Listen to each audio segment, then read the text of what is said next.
It's the most wonderful time of the year, or so the song goes that I seem to have heard in so many places over the last couple of weeks. And we might wholeheartedly agree, or we might ask, is it? Well, there's lots going on. There's much festive cheer. There are Christmas trees everywhere. There are lights and there are carols. There are presents and there's good food. But it's also dark. It's frequently dreich. It's usually cold, even if it isn't today. And it is, as we well know, a time for many of increased financial pressure and of debt. And the gatherings which can be so full of joy for some families can be a source of tension and strain for others. And for some, the loneliness can be unbearable. So is it really the most wonderful time of the year? Those of you who know me well, and by that I mean those of you who've endured many of my sermons, will know how profoundly suspicious I am of taking any text too literally. And I frequently speak about the dangers of, as I see them anyway, of reading the Bible literally.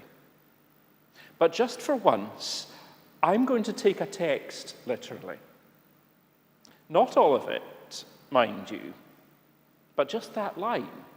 It's the most wonderful time of the year. Now, I don't mean that this time of year is always great, it's always enjoyable or happy or exciting or satisfying. Because much as we may wish for these things for ourselves and for others, clearly that's not so. Experiences that you might describe that way can happen at any time of year. And no particular season produces them any more reliably than any other. But what I am going to claim today is that at least for us, for people of faith, this is the time of year which is filled with the greatest wonder, the most wonderful time of the year. For this is the time when our thoughts revolve around that stable in Bethlehem, with its manger cradling the most precious child of all.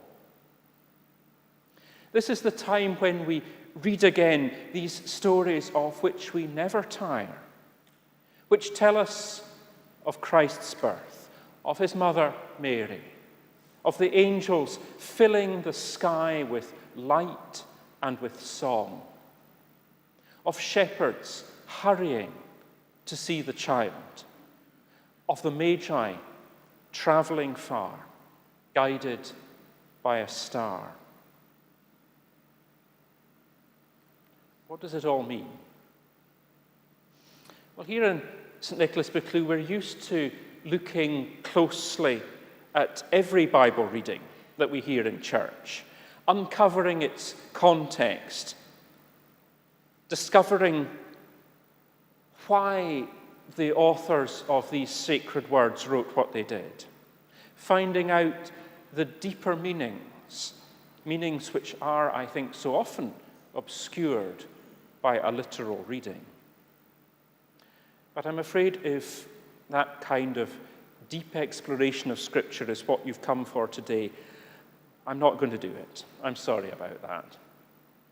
Because today is a day, I believe, for wonder, for delighting in these ancient stories. And our experience and our exploration of them will be all the richer and all the deeper if we start from that sense of wonder. Now, we're certainly not going to shirk the task of exploring the meaning of the Christmas stories more deeply. Because the more deeply we understand them, the more deeply we appreciate the stories of our Saviour's birth, the more deeply we will be led into our faith. But please come back on Sunday for some of that. Today, appreciate the wonder. Feel the deep joy of Mary. Sense the pride of Joseph. Imagine the excitement of the shepherds and listen again to the song of the angels, celebrating the sheer wonder that God is with us, born for us on earth below, born in a barn in Bethlehem. Think of the extraordinary love of God for us that this birth shows. A love so deep, so broad, so high that God should take our mortal form for mortals' sake. A love so compelling that God could not tolerate distance between the maker and the made, between the Creator and his creatures. So this Christmas Day is a day for wonder and for delight, a day on which we say again, with absolute certainty and with profound joy, God is with us. Amen.